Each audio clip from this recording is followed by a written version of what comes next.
Ahora sí, bienvenidos, bienvenidas todos los que estáis aquí, los que os podáis conectar y lo que seguramente podréis verlo en remoto en las redes sociales cuando pongamos esta pequeña charla.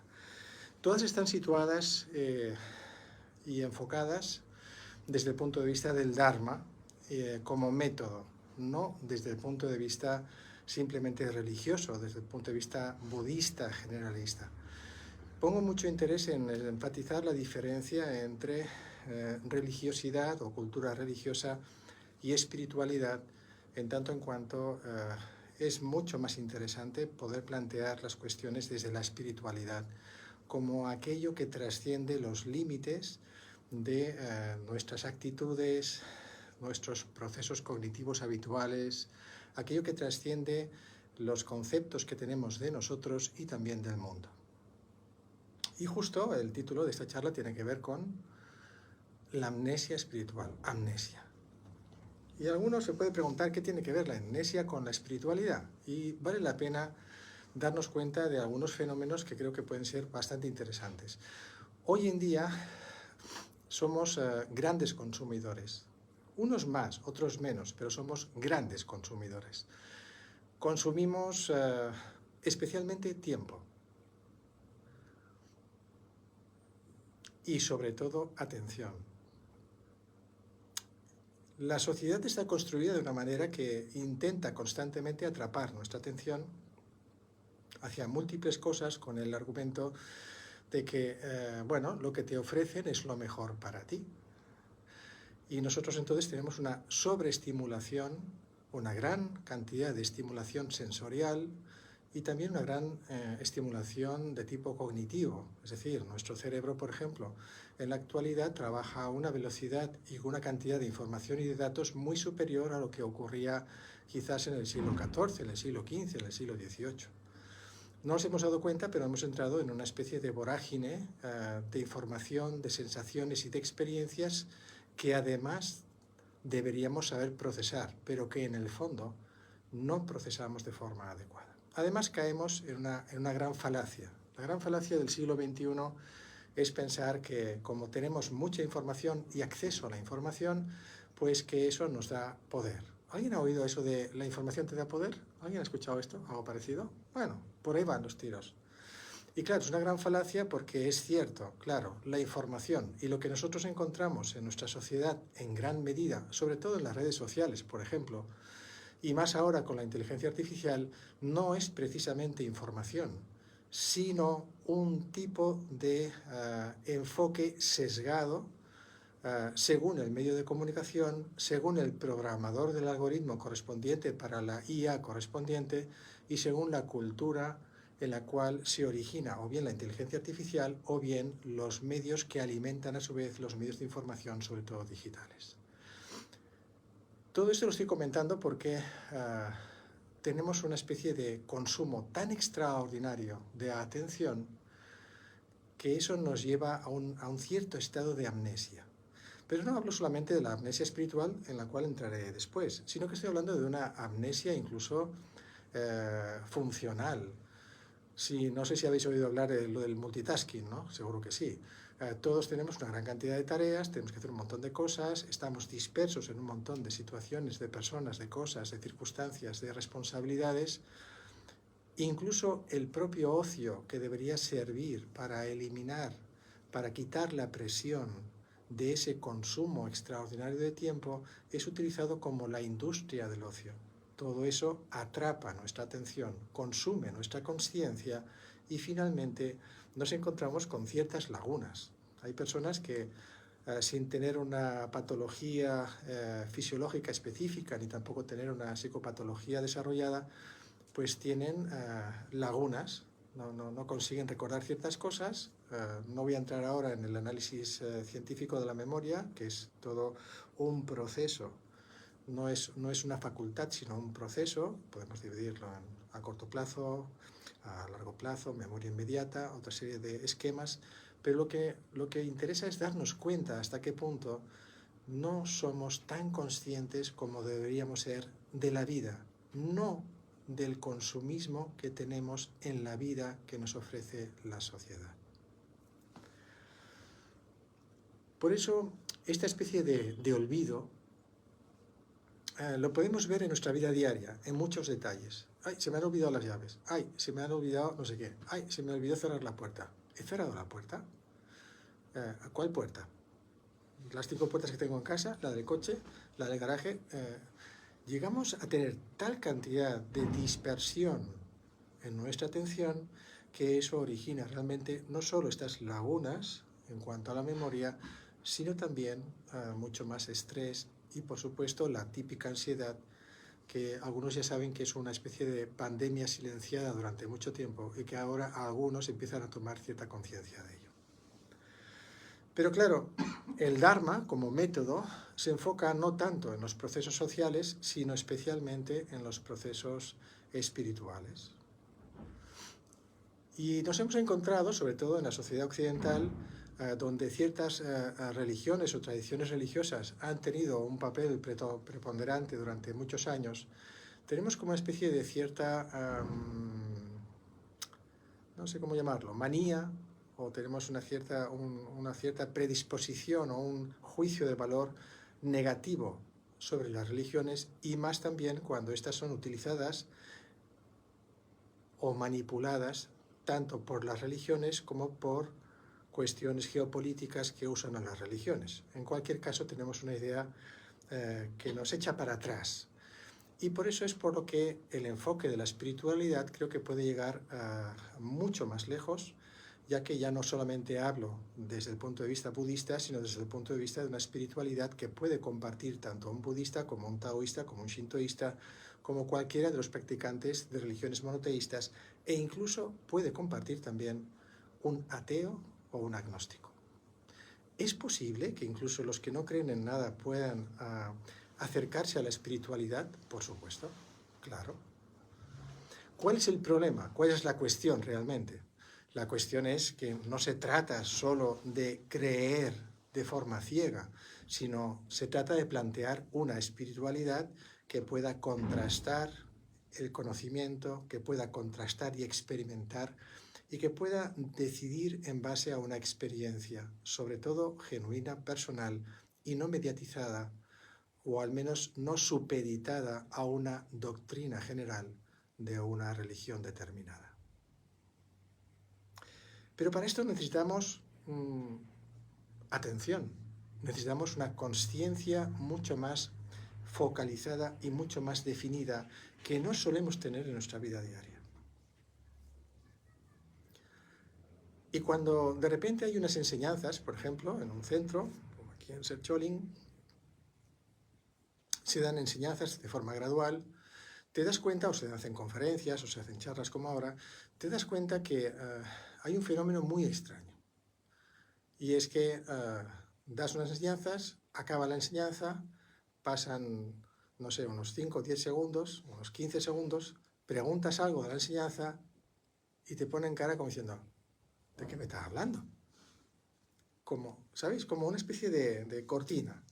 Es como si nosotros creyéramos que la espiritualidad es asistir o atender en un tiempo determinado y en un lugar determinado a algo espiritual, y que cuando salimos de este periodo ya hemos pasado página, ya hemos consumido el tiempo y pasamos a la otra fase del consumo, que es tengo que ir a comprar, tengo que llegar a casa, tengo la familia, tengo que ir a cenar o tengo que ir a comer o lo que sea. Es decir, tenemos una especie de amnesia, una especie de falta de foco de nuestra atención para que todo lo que hagamos en nuestra vida se impregne de la espiritualidad. Me gustaría definir un poco más la espiritualidad. Claro, suena a una palabreja que además desde el movimiento New Age se ha utilizado mucho, se usa en muchos contextos, y la verdad es que se subvierte el sentido real y profundo de la espiritualidad. La espiritualidad no es patrimonio de la religiosidad ni de las religiones. La espiritualidad no es patrimonio de las metafísicas, y la espiritualidad no es patrimonio tampoco de un colectivo determinado que ha sido elegido por un poder superior. No. La espiritualidad es algo innato. tanto en la sociología como en la antropología, como en la neurología, como en la psicología, en las ciencias habituales de ese tipo que tocan la espiritualidad, llegan a una conclusión, y es que es un fenómeno no solo fisiológico o donde participa lo biológico, sino también es algo que forma parte del sistema cognitivo profundo del ser humano, más allá de todos los sistemas cognitivos habituales que conforman la psique humana habitual. Lo importante de esta espiritualidad es que trasciende límites, va más allá de los límites. Claro, más allá de los límites en el sentido de todas esas costumbres, todas esas estructuras, todas esas formas que tenemos de hablarnos y de comunicarnos que nos encorsetan dentro de un sistema, el sistema social per se. Todo aquel outsider o toda aquella persona que sale fuera del sistema se suele mirar raro. No sé si os habéis dado cuenta. Bueno, algunos juegan a ser diferente. Y el hecho de jugar a ser diferente no es más que repetir el patrón que ya ha sido previamente programado por la doctrina social de ser diferente para estar siempre dentro de mi propio patrón social. Es una pequeña trampa. Y la cuestión importante es comprender que la espiritualidad apunta a dos fenómenos. Uno, algo que trasciende los límites, la trascendencia. Otro, algo que va a la esencia de uno mismo, la inmanencia. Y ambos fenómenos, lo inmanente y lo trascendente, se acaban uniendo y confluyendo en lo que se puede denominar una espiritualidad. Aquello que trasciende los límites del ego, que ha sido construido por los patrones, normas, costumbres y cultura social, y aquello que al deconstruir todo este sistema permite conectar con lo más esencial y profundo de uno mismo.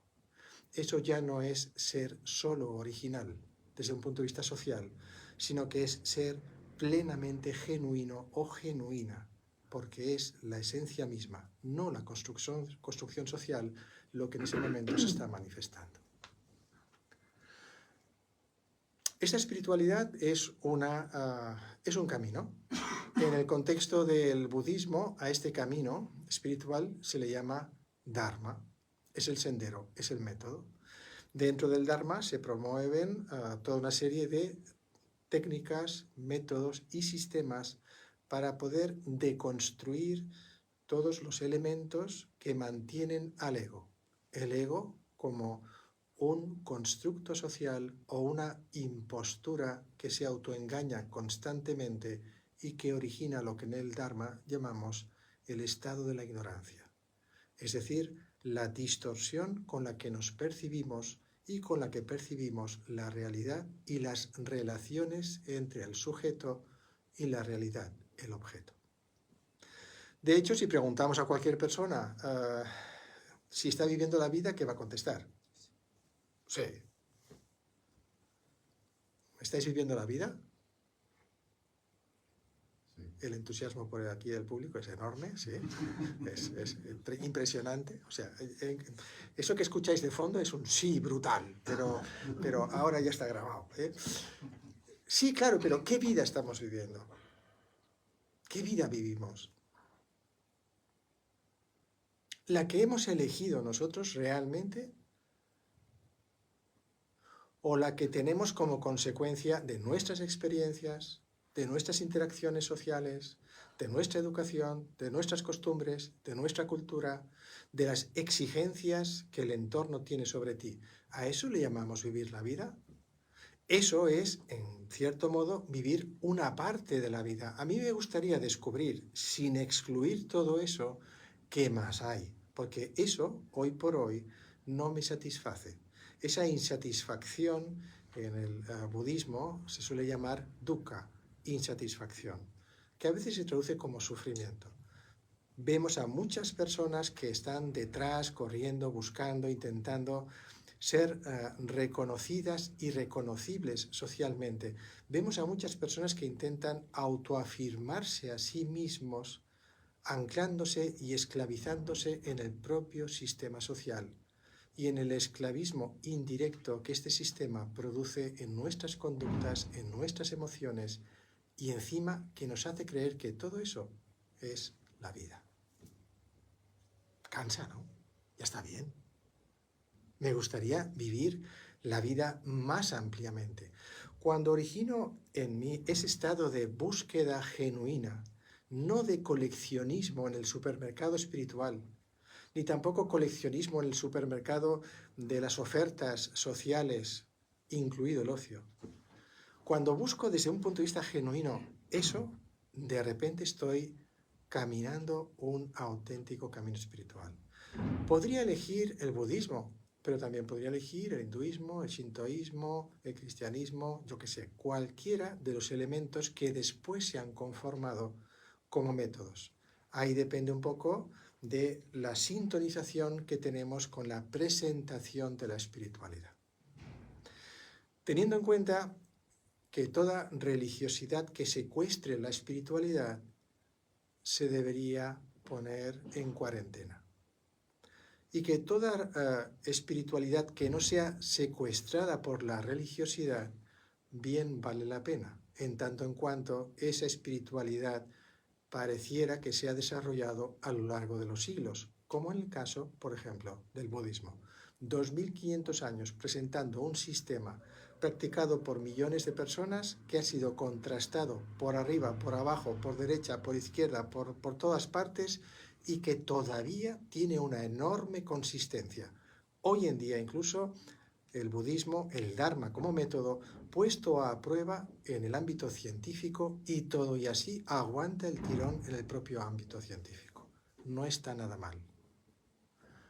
Hay cosas peores en el mundo. Pero tenemos que darnos cuenta hasta qué punto somos olvidadizos. Hasta qué punto tenemos una especie de amnesia. Alguien dirá, bueno, pero ¿por qué se me olvida? Si me dan una instrucción espiritual, por ejemplo, de cómo meditar, cómo hacer una meditación correcta, como un método de introspección que me permite deconstruir todo lo que he hablado y conectar con la esencia de lo que realmente soy, no con lo que espero que los demás vean en mí, sino con lo que realmente soy. Si yo voy a practicar un método llamado meditación y luego se me olvida o no tengo ganas, ¿por qué se me olvida con tanta facilidad? ¿Por qué no quedo impregnado de este método meditativo? En parte, desde el punto de vista del Dharma, hablamos del efecto que el karma tiene en nosotros, ley de causa y efecto. Desde el punto de vista del karma tenemos un cierto condicionante. Si nosotros no somos budistas ni nos interesa el budismo y el karma medio, podríamos hablar entonces de los condicionamientos culturales, educacionales o sociales que crean patrones de conducta, patrones emocionales que condicionan lo que creemos que es el libre albedrío. Muchas veces creemos elegir las cosas libremente cuando en realidad en una enorme cantidad de las cosas que decidimos no son más que mecanismos automatizados, inconscientes, programados, adoctrinados desde los primeros años en los que recibimos instrucciones de lo que es la sensación, de lo que es la interacción cuando somos muy pequeñitos. Y ya no os digo nada a través de los currículums escolares y toda la estructuración de la formación y educación que intenta simplemente convertir al ser humano en un elemento útil en la sociedad, un elemento funcional en la sociedad. Por lo tanto, los patrones conductuales, el karma, hace que no tengamos esa consistencia. Nos lleva a esa capacidad de olvidar con facilidad algo que es extremadamente importante para liberarnos. Y nuestra labor entonces está en poder no luchar contra esos patrones, no luchar contra el karma, sino transformar, transmutar. De hecho, en el Vajrayana, que es una especialización del Dharma, se habla de aprovechar los defectos de aprovechar las negatividades, de aprovechar los venenos a favor de esa transformación. Esa transformación tiene que ver con recuperar la consciencia, la lucidez, recuperar la habilidad para focalizar de forma adecuada y no dispersa la atención para que este foco de atención nos permita reconectar con lo que realmente somos. Mirad, en muchos sutras y tantras se habla de lo siguiente.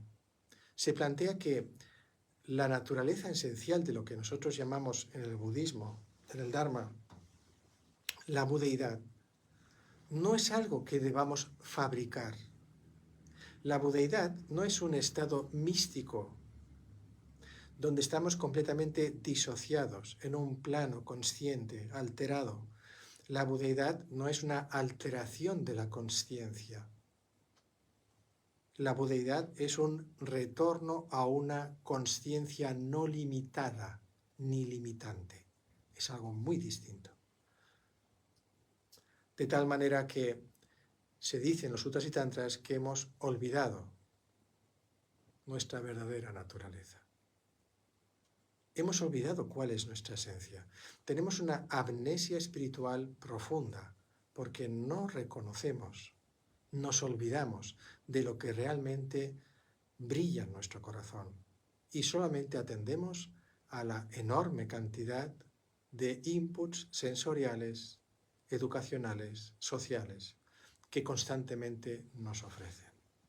La amnesia es un producto no solo del karma, sino también de la estructura, las costumbres, la educación y las maneras en las cuales nos han enseñado a poder convivir socialmente, excluyendo lo que tiene mucho más valor que la simple convivencia social, que es recuperar lo más genuino de la esencia de lo que somos. Si nos lo planteamos de esta manera, estamos haciendo un camino espiritual, estamos recorriendo un camino espiritual, porque estamos trascendiendo todos los parámetros y puntos de referencia relacionales con los que nos movemos todos los días. Vamos más allá de nuestro trabajo, respetando nuestro trabajo. Vamos más allá de nuestras relaciones familiares, respetando las relaciones familiares. Vamos más allá de nuestras relaciones de amistad, respetando las relaciones de amistad. El proceso espiritual, entonces, no es un proceso excluyente de la sociedad, sino que es un proceso integrativo, capaz de manejarse dentro de la sociedad sin que los parámetros tóxicos de la sociedad puedan impedir ese crecimiento espiritual profundo del individuo. De eso se trata. Hombre, puede parecer complejo. Bueno, es que quizá la descripción puede parecer compleja, pero en realidad el proceso es muy simple. ¿Queréis iniciar un camino espiritual? También, todos a la hora, aquí todos hay, sí, por supuesto. Pero no un camino religioso, no un camino señalado por una doctrina. No os estoy en absoluto invitando a hacer el camino budista, ni tampoco el taoísta, ni el shintoísta, ni ninguno de los ismos o istas que puedan haber. Os estoy invitando a que deconstruyamos todos los mecanismos con los que nos podríamos identificar para descubrir lo que realmente somos. Lo voy a decir de otra manera. ¿Queréis dejar de dar vueltas en la noria y descubrir realmente quién da vueltas, quién maneja la noria? ¿Queréis dejar de ser, con todo mi respeto a los hámsters, queréis dejar de ser un hámster, simbólicamente hablando, dando vueltas? Salir de la noria se llama la rueda de la reencarnación en el ámbito budista. Y por fin tomar el eje, el sentido de la vida, no que nos venden, sino de la vida que podemos construir. Si es que sí, enhorabuena, estáis en un camino espiritual. Si es que no, no hay ningún problema, somos libres de negarlo. Y somos libres de elegir cualquier otra opción. La cuestión es, ¿recordaremos, nos acordaremos de lo que es realmente la espiritualidad? Nos acordaremos o estaremos todos los días hipnotizados en estados de hipnosis social, voy a llamarlo así, en la cual nos podemos perder muchos años, mucho tiempo, buscando muchas cosas que en el fondo, a veces o lamentablemente, solo es simple humo o pérdida de tiempo. No estoy diciendo en absoluto que el budismo sea lo mejor, ni lo peor. De hecho, ni lo catalogo. Y tampoco estoy diciendo que hagáis un camino budista, no. Estoy hablando que hagamos un camino de espiritualidad genuina. En este caso, en el contexto budista, sería con los métodos que el budismo ofrece, entre ellos la meditación.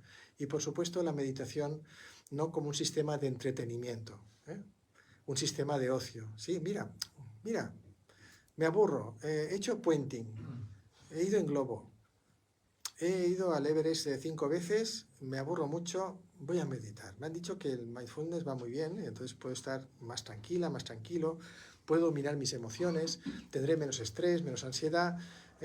Vamos, terapia pura. ¿De verdad? ¿En serio? ¿Pensamos que eso es meditar? Podemos caer en la amnesia espiritual, que significa convertir un camino espiritual en algo completamente materialista. Es decir, el camino espiritual como un sistema de consumo de tiempo. Yo estoy consumiendo un tiempo en un método espiritual, luego soy espiritual, first class, o sea, clase espiritual. Consumo tiempo, y como consumo tiempo en algo espiritual, ya lo soy. ¿Qué es lo que me interesa? Sentirme que soy espiritual, por ejemplo. Otro error. El otro error, que es todo lo contrario a este, es, mira, no me interesa para nada lo espiritual. Yo quiero ser material. O sea, dame lo que yo siento, lo que yo puedo medir, lo que puedo consumir, y ya cuando llegue mi día final, veremos qué hay después. Bueno, es otra opción también, por supuesto. Lo que pasa es que a mí tampoco me llama mucho la atención. De eso hay mucho.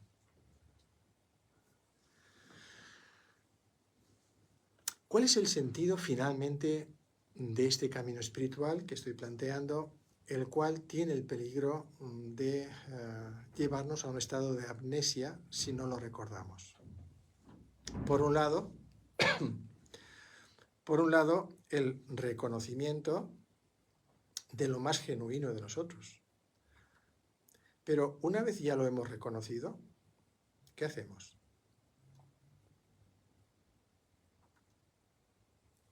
¿Qué hacemos con eso? ¿Nos lo guardamos? ¿Lo repartimos?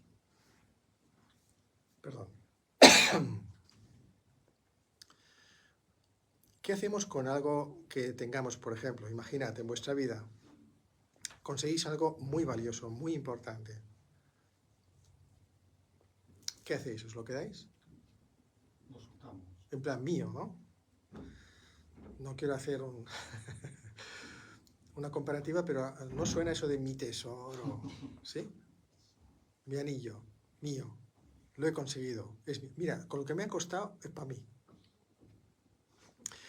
Con lo que me ha costado no olvidar la espiritualidad, con lo que me ha costado realmente trascender algunas pautas culturales y sociales, con lo que me ha costado, como consecuencia de ello, sentirme más libre, con lo que me ha costado, en cierto modo, al sentirme libre, ser más feliz, algunos dirán, me lo quedo para mí. Y ahí es cuando encontramos el siguiente error, que nos sigue llevando a la amnesia espiritual. Porque la amnesia espiritual tiene que ver con un estado de egocentrismo y de egoísmo. Y justo el antídoto contra el egocentrismo y el egoísmo es esta apertura de corazón, esta compasión, no pena y lástima sentimentaloide, no hablo de eso. Hablo de realmente compasión, es decir, la aspiración a que todos los seres dejen de sufrir o estén sujetos al dukkha, a esa insatisfacción, que todos los seres dejen de estar presos de la ignorancia, es decir, la distorsión en la percepción del individuo y de la supuesta realidad. que todos los individuos se liberen de la dependencia de las estructuras sociales y que sean las estructuras sociales una manifestación de la libertad de los individuos. Esto que estoy hablando no tiene nada que ver con una ideología ni una política. Tiene que ver con la aplicación de la espiritualidad en la vida real. Y eso está en nuestras manos. No está en manos solamente de las doctrinas o de las religiones. Está en nuestras manos. Es un reto. ¿Nos gustan los retos? A algunas personas les gustan los retos. Si queréis un reto, este es el más extraordinario del mundo. Y a quien no le guste el reto, en todo caso, puede ser una aventura. Nos gusta viajar. ¿Habéis visto algún viaje más extraordinario que redescubrir qué hay detrás de todo lo que parece que es la vida?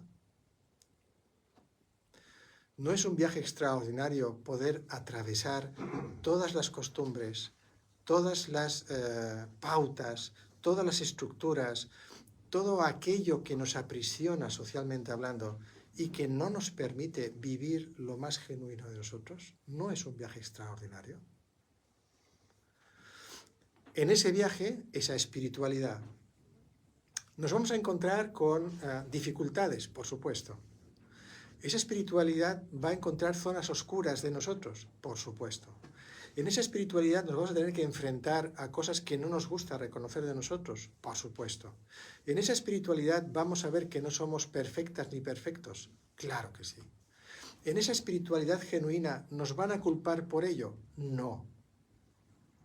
En la espiritualidad genuina no se cultiva la culpabilidad, que lleva básicamente al victimismo y al egocentrismo.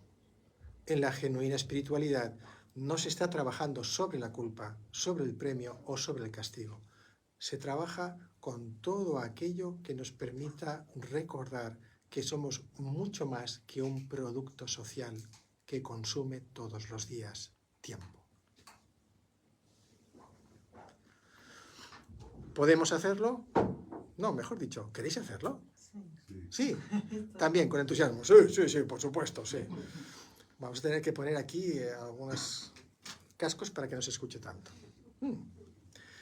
Bien, como veis entonces, la amnesia espiritual tiene que ver con esto. Tiene que ver con nuestra incapacidad de liberarnos de la prisión en la que todos los días vivimos sin darnos cuenta. Alguien dirá, bueno, me lo estás poniendo muy mal.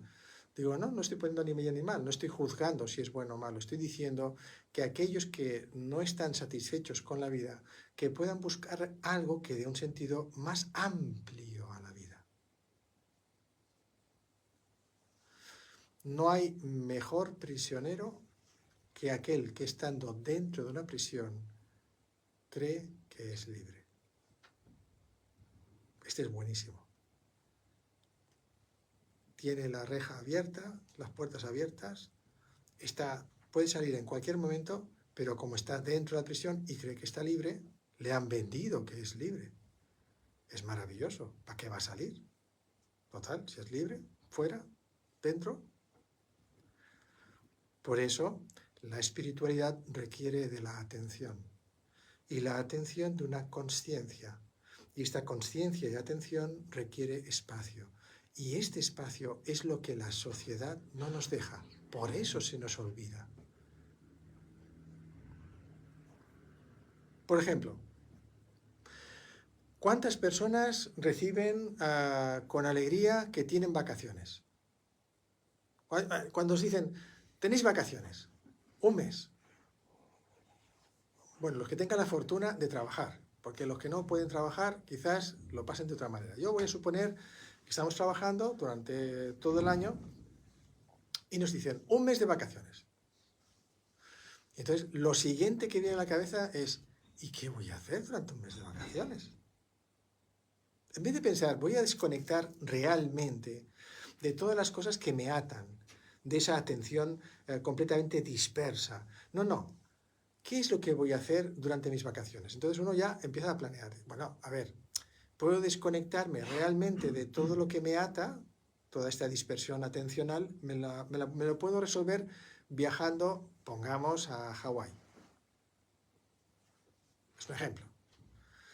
Nada, preparo todo, hago un esfuerzo económico importante, sufro mucho porque apenas puedo llegar y finalmente me monto en el avión en un estado de neurosis y estrés bastante considerable, sobre todo cuando tienes que pasar los controles, ¿eh? Y después ya viajo y me presento allí en Hawái. ¿Y qué es lo que hago yo en Hawái? Todas las excursiones. Claro. Programa, levántate a las 4 de la mañana para ir a todos los sitios posibles de la isla, porque tienes un tiempo limitado, hacerte fotos todo el tiempo, que afortunadamente hoy en día pues tenemos unas memorias enormes en los teléfonos como para hacer fotos, y en vez de desconectar, convertimos el espacio y el tiempo en un consumo, también llamado ocio. Hasta que vuelves, eso sí, con la sensación de que estás súper cansada, súper cansado y que estás estresado y que con el miedo de lo que llaman el síndrome postvacacional. Es decir, ya cuando vas a integrarte en el trabajo piensas, es que no tengo ganas, es que estaba, con lo bien que estaba yo, estresada, pero estaba tan bien ahí de vacaciones, hostia, pues me he gastado un montón de dinero y de tiempo, he consumido, he estado, y luego tienes como recurso final las fotografías, ¿no? Ostras, qué bien, ¿no? Mira, aquí estaba en el volcán a punto de caerme dentro, pero conseguí agarrarme a una rama, y aquí, mira, estaba con el loro aquel que pasaba justo por el cielo. ¿En serio? En todo esto que acabo de escribir, ¿dónde queda la espiritualidad?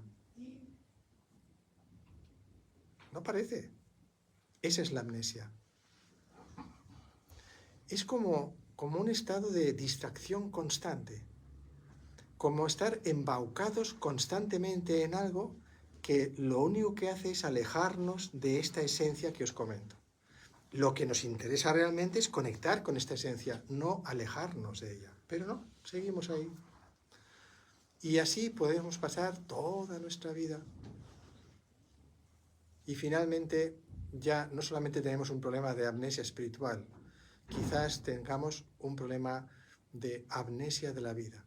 Quizá en algunos casos no lleguemos a descubrir la intensidad, la profundidad, la amplitud de la vida en todos sus matices posibles.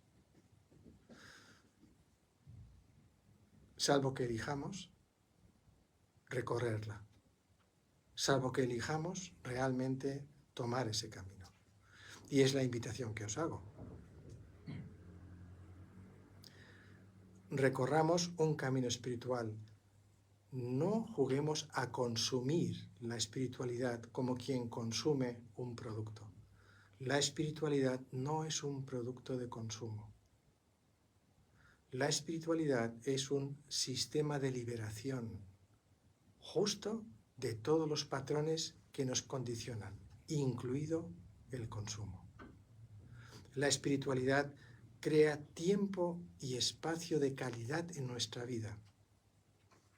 Permite que el tiempo y la calidad del tiempo sean genuinos y auténticos.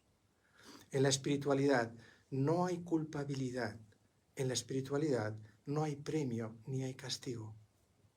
En la espiritualidad solo hay esa liberación y esa autenticidad al reconocernos, por fin, al ser autoconscientes de eso genuino que llamamos en el budismo la budeidad o la naturaleza del Buda que todos tenemos. Esa es la invitación, completamente libre, claro. Podéis elegirla o no, analizarla o no, y después seguirla o no. Y ahora, como suele ser habitual en este tipo de charlas, dejamos unos minutos también para preguntas. Interactuamos, que creo que es más divertido. Entonces, si tenéis algunas preguntas o comentarios, los podemos trasladar. Aquí hay una pregunta. ¿Sí? A ver si nos funciona el micrófono. Esperemos que sí. A ver, no. ¿Se me escucha? Sí, vamos a ver. Sí, si no, yo también intento repetir tu cuestión para que también se escuche. Ahora sí.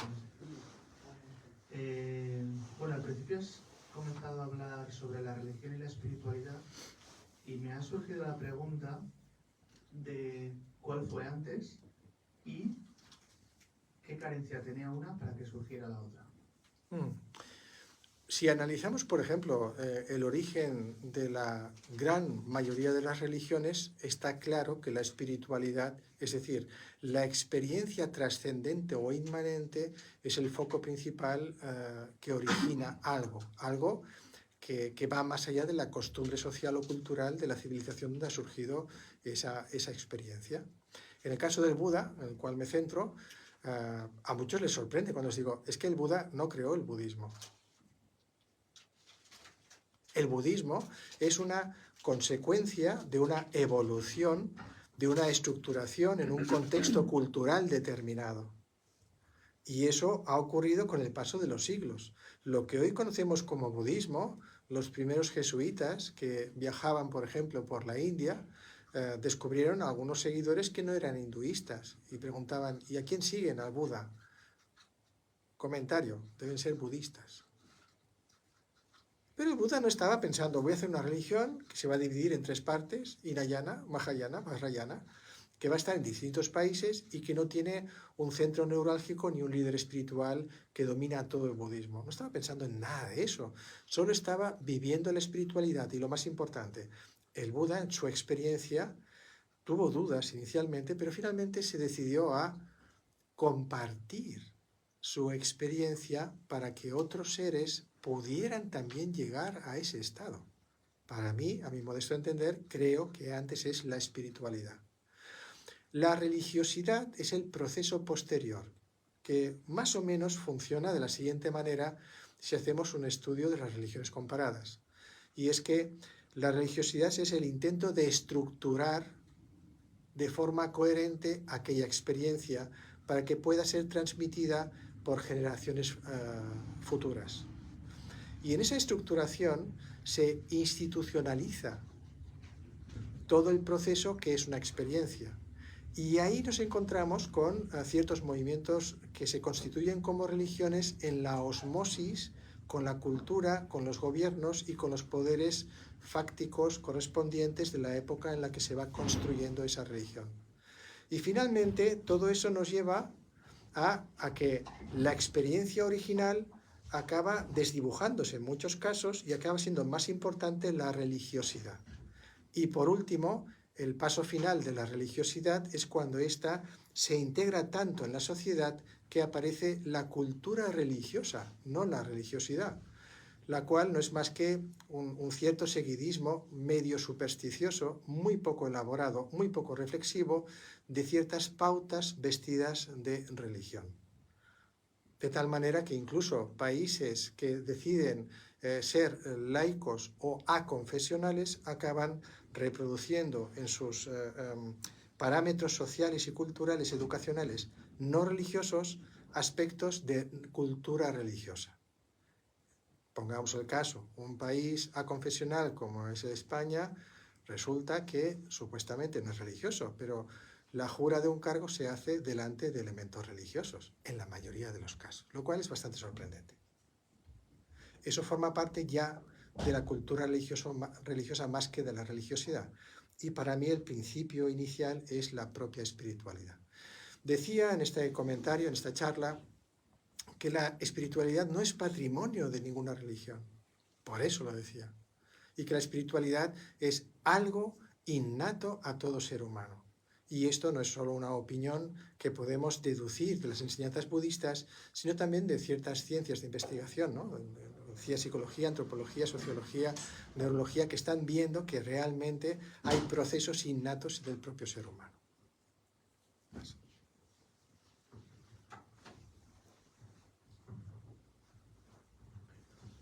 Mi pregunta era muy parecida a la que ha hecho el compañero, pero la voy a cambiar, ¿no?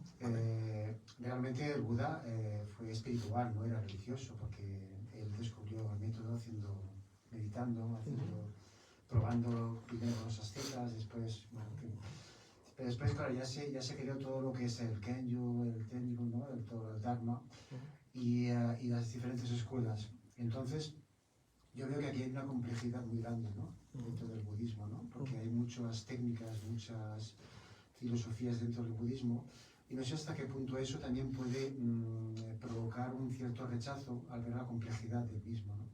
Es muy difícil encontrar un camino cuando empiezas una técnica, después sabes que hay otra, te informan de una cosa, entonces vas un poco perdido en ese sentido, ¿no?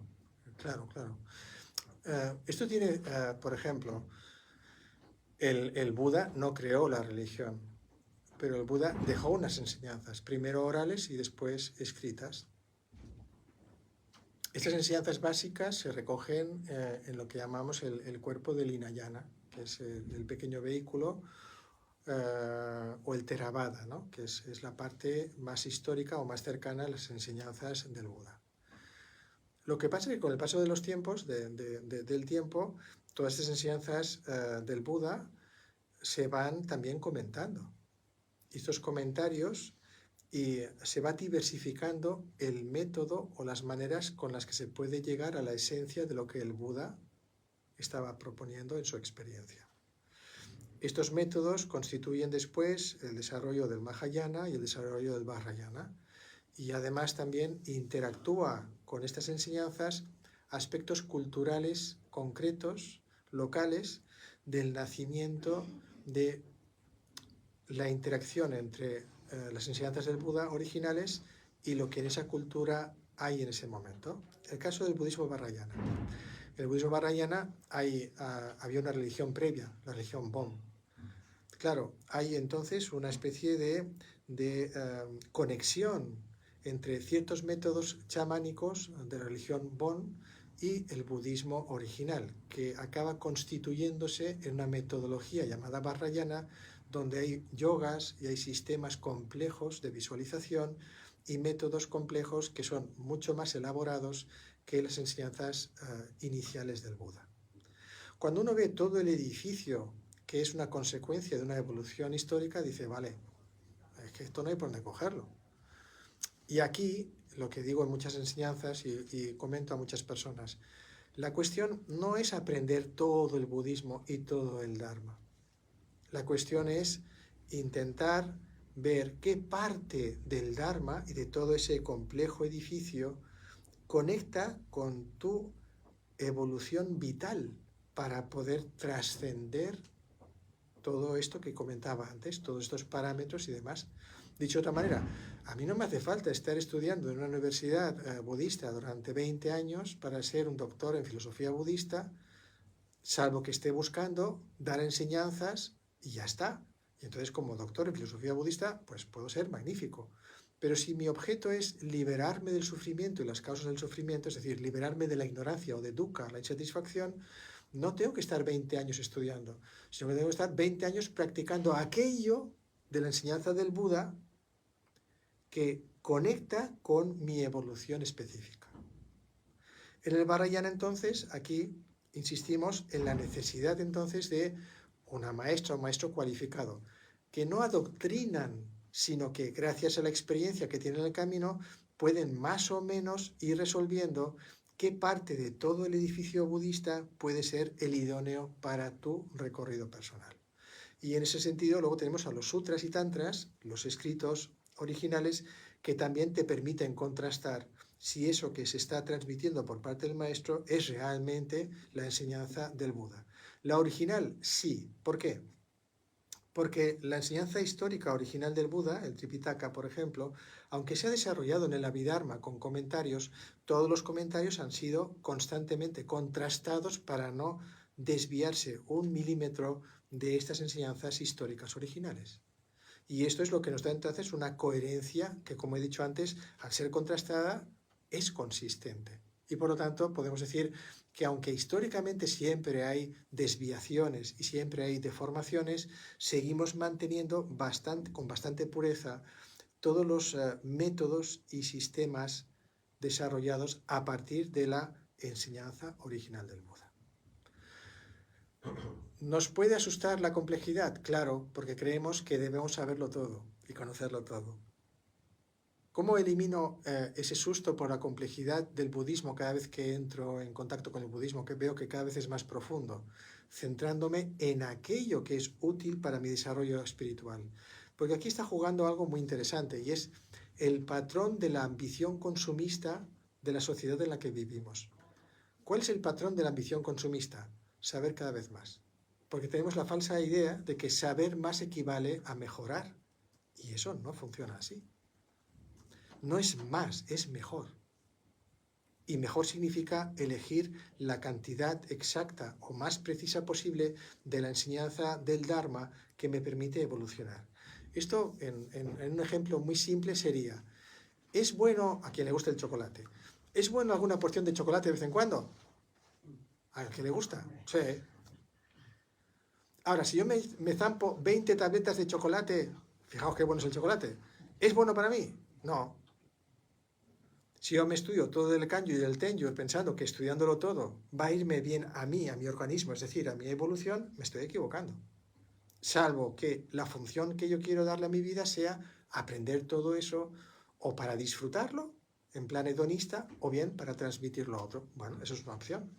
Pero si mi opción es liberarme, no me voy a comer 20 tabletas de chocolate.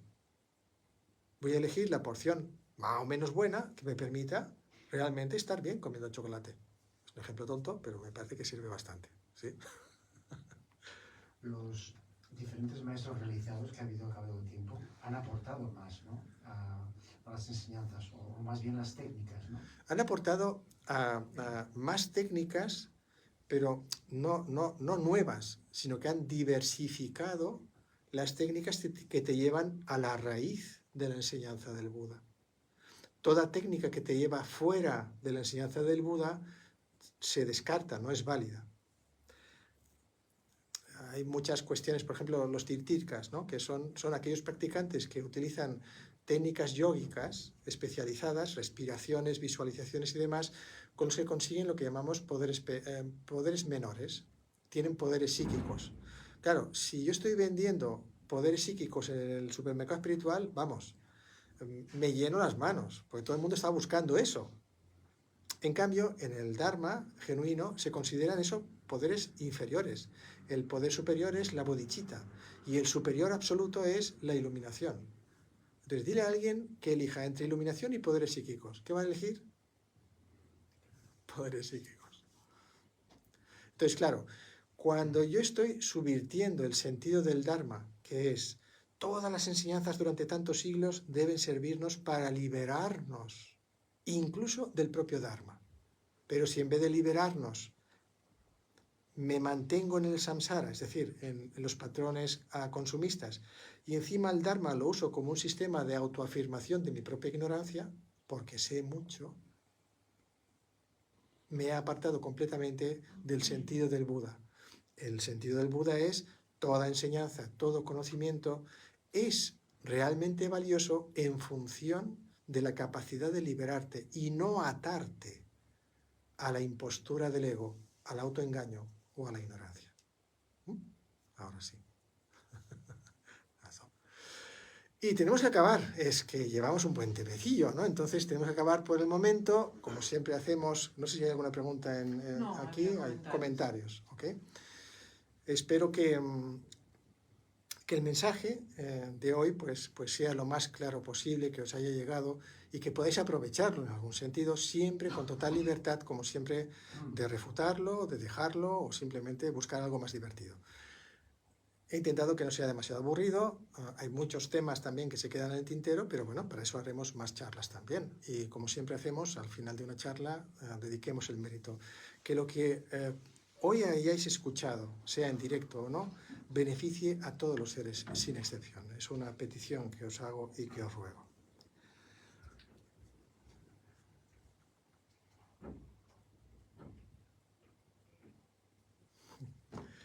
Muchas gracias y hasta la próxima charla. Gracias.